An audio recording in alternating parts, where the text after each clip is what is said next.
కష్టపడి సాగు చేసిన పంట చేతికొచ్చే సమయంలో నీరు లేక ఎండిపోతుంటే ఆ రైతు గుండె ఎంతలా తల్లాడిపోతుందో వర్ణించలేదు. మహబూబ్నగర్ జిల్లా నరసింహులపేట మండలంలో ప్రస్తుతం ఇదే పరిస్థితి నెలకొంది. సాగునీరు అందగా పొట్ట దశలో ఉన్న వరి పంట ఎండిపోతుంటే దాన్ని కాపాడుకునేందుకు అన్నదాతలు పడుతున్న కష్టాలు వర్ణనాతీతం.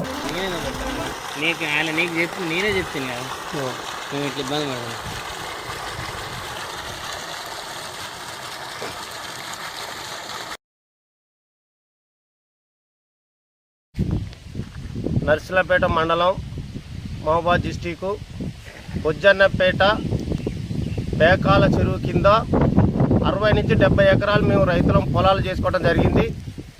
మాకు నీళ్ళ కరువు ఉన్నదని చెప్పేసి నీళ్ళ కొడుతున్నది. దాని మీద మేము తెనాల కాలువ దగ్గర పోవడం జరిగింది. అక్కడ ఉన్నటువంటి డీలు ఏయిలు మీ బొజ్జన్నపేటకు అసలు నీళ్ళే వచ్చే అవకాశం లేదని చెప్పి చెప్పడం జరిగింది. ఆంచి వచ్చి మా సర్పంచ్ గారికి మేము వచ్చి ఫిర్యాదు చేయడం జరిగింది. సర్పంచ్ గారిని ఎట్టా మాకైతే నీళ్లు రావాలి, మాకు ఒక్కతోటి 2 తళ్ళతో మాకు దాదాపు ఒక 100-200 పుట్ల వడ్లు పోతున్నాయని చెప్పేసి మేము బతిరడం జరిగింది. సర్పంచ్ గారు ఫోన్ చేస్తే మా డోర్నకాల్ కాన్స్టిట్యూషన్ అవి ఉండి మాకు ఎమ్మెల్యే గారు రామచంద్ర నాయక్ గారు ఉండి కనీసం మాకు స్పందన లేకుండా మాకు నీళ్లు రావడం కూడా జరుగుతుంది. సర్పంచ్ గారితో నడితే నేను ఫోన్ చేస్తే ఎమ్మెల్యే గారు ఫోన్ లేపుతలేడని చెప్పేసి ఆయన చెప్తా ఉన్నాడు. 1-2 సార్లు సర్పంచ్ గారు ఆడటం జరిగింది. కానీ ఎమ్మెల్యే గారు ఫోన్ లేపుతలేడు, నేనేం చేయనని చెప్పి ఆయన చేతులు ఎత్తేసిండు. కానీ మేము రైతులం 60 నుంచి 70 మంది రైతులం 24 గంటలు కాలువ వెంబడి తిరిగినా కానీ మాకు స్పందన లేకుండా పోయింది. అసలు మీకు బొజ్జన్నపేట నీళ్ళు వచ్చే అవకాశమే లేదని చెప్తా ఉన్నారు. మరి మాది కూడా డోర్నకల్ కాన్స్టిట్యూషనే, మాది మొదటి తూము మాదే.